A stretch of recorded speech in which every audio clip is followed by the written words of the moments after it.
अस्सलामु अलैकुम वरहमतुल्लाहि वबरकातुहू। ग्रुप जा अज़ीज़ो से भैरो छा हाल आहे? अल्लाह ताला का दुआ है त अल्लाह ताला असांखे तव्हांखे ऐं सॼी मुसलमान उम्मत खे दुनिया ऐं आख़िरत जूं कामयाबियूं अता फ़रमाए। मुंहिंजा अज़ीज़ो से साथियो, मां हिन वक़्तु ग्रुप में हिकिड़ी वीडियो शेयर कई आहे जेका असांजे हिकिड़े लाड़काणे जे दोस्त जी आहे, जेको तक़रीबन दोस्तनि ॿुधायो आहे त सऊदी अरब में काफ़ी अरसो को कम से कम 30 साल या थी सके घटि, पर काफ़ी साल वो दोस्त उते सऊदी अरब जिद्दा में रहियो आहे। पर अफ़सोस ॾिसो, खोड़ असांजा अहिड़ा दोस्त आहिनि जेके सऊदी अरब जिद्दा में अचनि था, हरमैन जी ज़ियारत कनि था, मके खे ॾिसनि था, मदीने खे ॾिसनि था, हज कनि था, उमरा कनि था। पर अफ़सोस 30-40 साल रही दुनिया जी मिल्कत कमाइनि था, दुनिया जे जेको आहे दौलत कमाइनि था, माड़ियूं बंगला जायूं ठाहिनि था, पर तौहीद जी नेमत खां जेके आहिनि महरूम थी वरी बि वापसि ॻोठ वञी अबनि ॾाॾनि जे दीन जी पैरवी कनि था। त हाणे ही ॾिसो, ही दोस्त 30-40 साल रहियो आहे सऊदी अरब में, ऐं उन खां बाद में पाकिस्तान वियो ऐं अल्लाह ताला आज़माइश जे लाइ अल्लाह करे करे आज़माईंदो आहे। उन जी दलील मां इंशाअल्लाह क़ुरान में ॾींदुसि त अल्लाह आज़माइश जे लाइ बीमार बि कंदो आहे। उते ई बीमार थी पियो, बीमार थियो त अफ़सोस हिकिड़े क़बर वारे खां वञी शिफ़ा घुरियईं ऐं उन ते बास बासियईं। वरी अल्लाह जी कुदरत, अल्लाह उनखे शिफ़ा ॾिनी, पर शैतान इन जे दिल में इहा ॻाल्हि विझी छॾी त तोखे शिफ़ा हिन क़बर वारे ॾींहुं, तो क़बर वारे खे सॼो।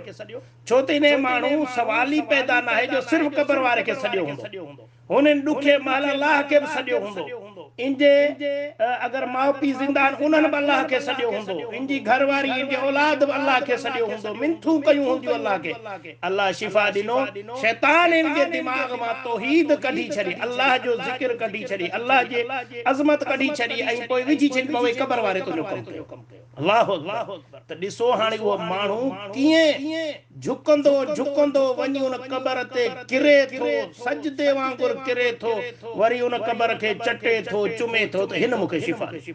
अल्लाहु अकबर। तॾहिं अल्लाह ताला क़ुरान मजीद में फरमाए थो त इंसान नाशुक्रो आहे, नाशुक्रो आहे इंसान। अल्लाह केतिरो बि ॾेसि थो, अल्लाह जी तारीफ़ नथो करे, अल्लाह जे अॻियां नथो झुके, अल्लाह जे हमद सना नथो करे, दुनिया वारनि जे लाइ भॻो बीठो।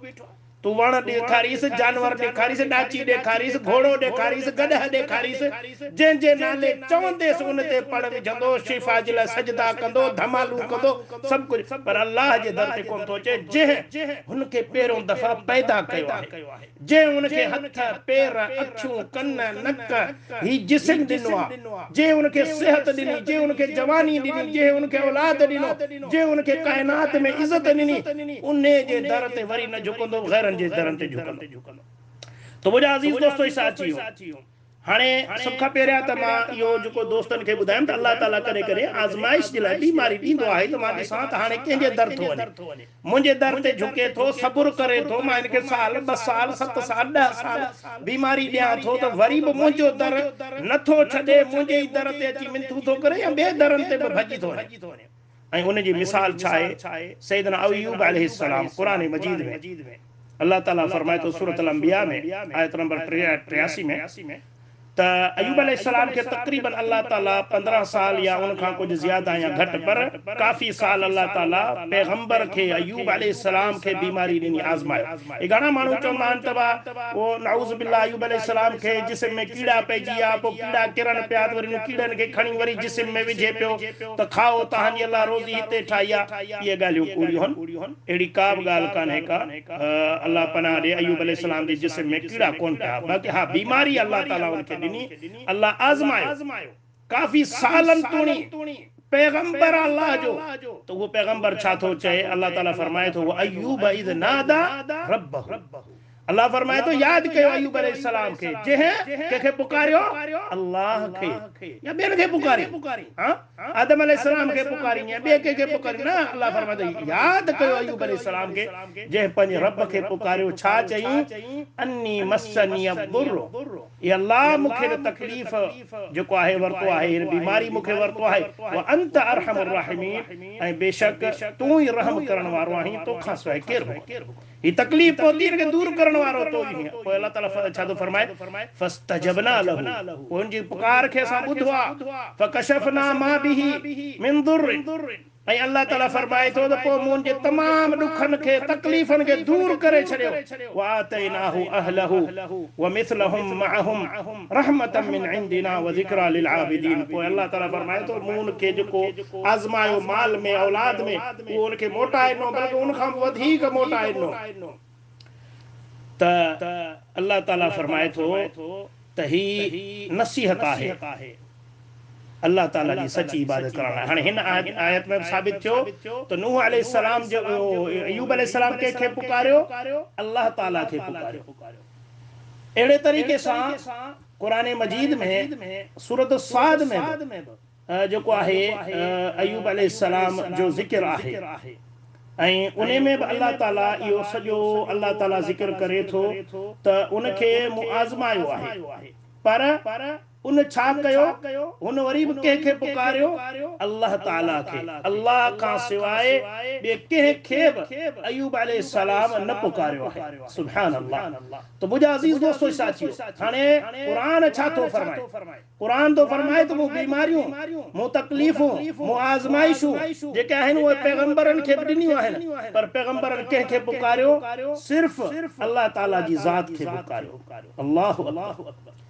ऐं मुझा अजीज दोस्तों, हाने ता सूरत साद में पढ़नो त अय्यूब अलैहिस्सलाम पंहिंजे रब के पुकारियो, पोइ अल्लाह ताला उनके चयो त हाणे तू जमीन में लत हण, पोइ उतां पानी निकतो, उन पानी सां तू वेहज, तू चाक चङो भलो थींदे।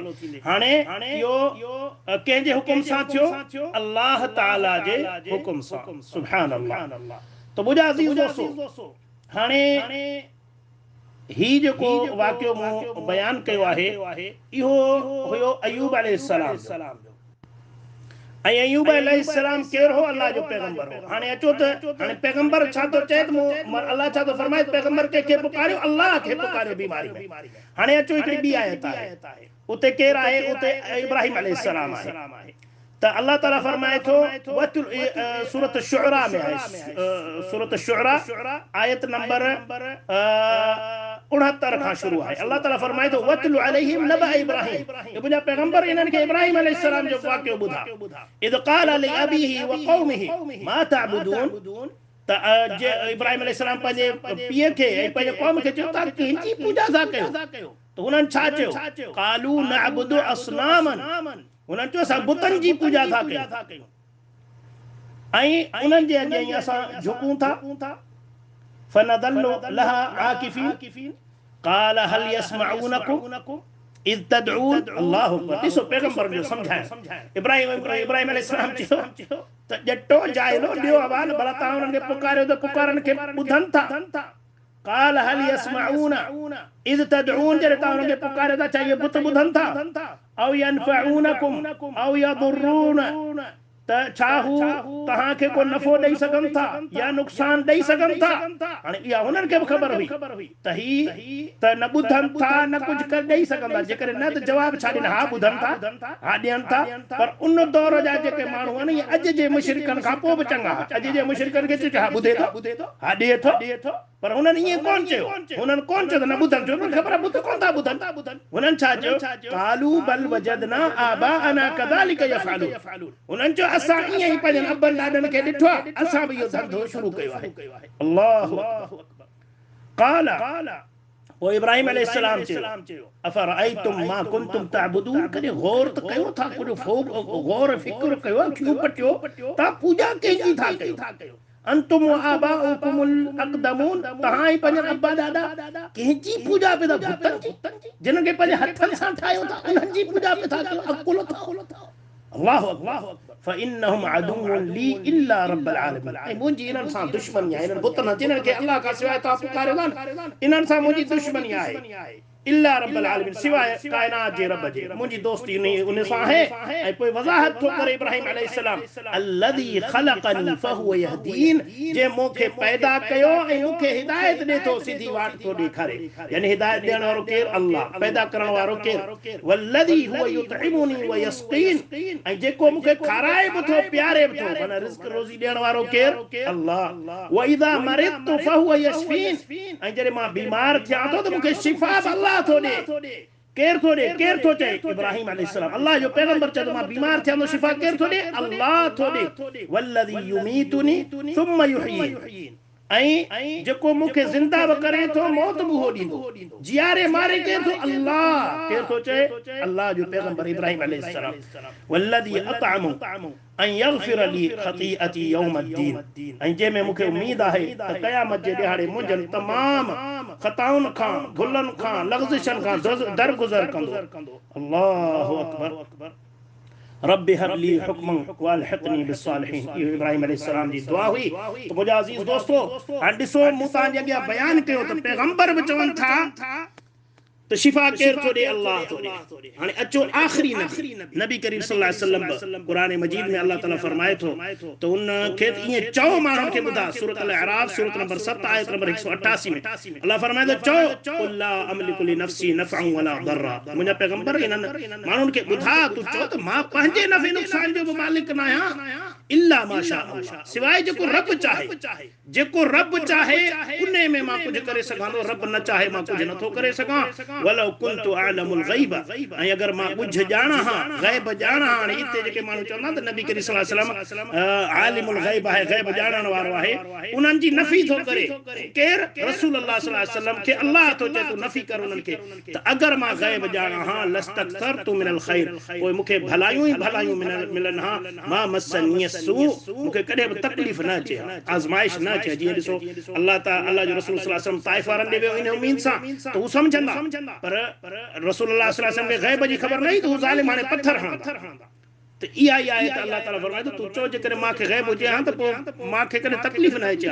इन अना इल्ला नज़ीरुन व बशीरुन लिक़ौमिन युमिनून, मां त सिर्फ़ु हिकु ख़ुशख़बरी ॾींदड़ ऐं ड्रेजारींदड़ आहियां उन क़ौम जे लाइ जंहिं मूं ते ईमान आंदो आहे, अल्लाह ते ईमान आंदो आहे। हाणे हिन आयत में वाज़िह आहे त अल्लाह फरमाए थो नबी करीम सल्लल्लाहु अलैहि वसल्लम तूं चओ त मां पंहिंजे नफ़े नुक़सान जो बि मालिक न आहियां। हाणे अचो अॻिते त नबी करीम सल्लल्लाहु अलैहि वसल्लम जॾहिं बि कंहिंखे दम कंदा हुआ या दुआ घुरंदा हुआ शिफ़ा जे लाइ त कहिड़ियूं दुआऊं हुयूं? हिकिड़ी आहे दुआ असअलल्लाहुल अज़ीम रब्बल अर्शिल अज़ीम अन यशफीक, मां अल्लाह खां जेको अर्श जो अज़ीम अर्श जो मालिक आहियां, मालिक आहे, उन खां दुआ थो घुरां त तोखे शिफ़ा ॾे।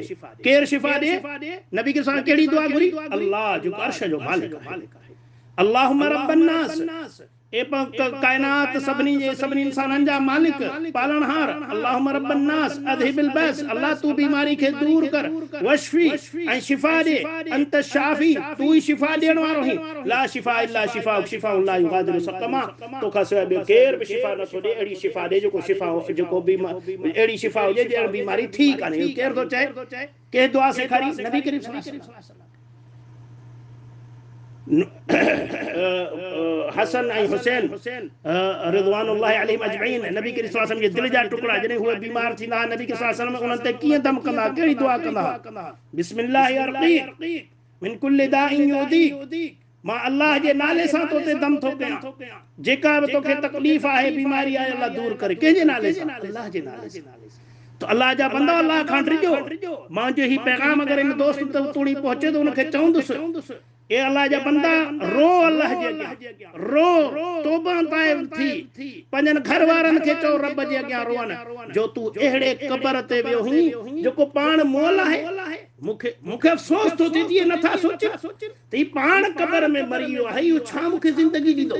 जेके पाण खे मौत अचे उहो ज़िंदगी ॾेई सघे थो, जेको पाण बीमार थिए थो उहो शिफ़ा ॾेई सघंदो। हाणे ॾिसो न, मां कंहिं ते तनक़ीद नथो कयां, पर यानी सम्झाइण ज़रूरी आहे, असांजी मजबूरी आहे, सम्झाइणो पवंदो।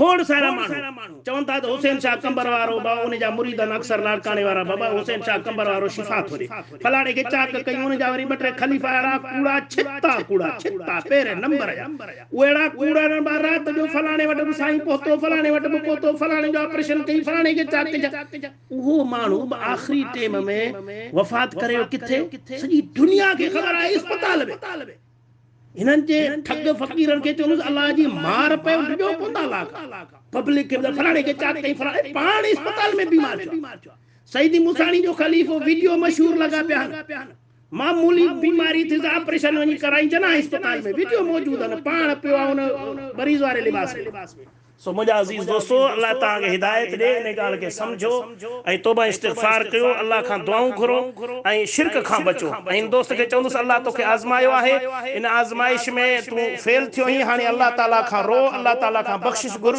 ऐ अल्लाह ताला जे अॻियां जो आहे तौबा ताइब थी ऐ थोड़ो सोचो त पैगंबरन केड़ो तरीक़ो सिखारियो आहे ठीक आहे पैगंबरन यो सिखारियो अल्लाह खां दुआ घुरो ऐ अल्लाह जे अॻियां बख्शिश घुरो अल्लाह के दुआ तो गया अल्लाह ताला सा सबन के समझ जी तौफीक अता फरमाए आमीन या रब्बल आलमीन अस्सलाम वालेकुम व रहमतुल्लाहि व बरकातहू।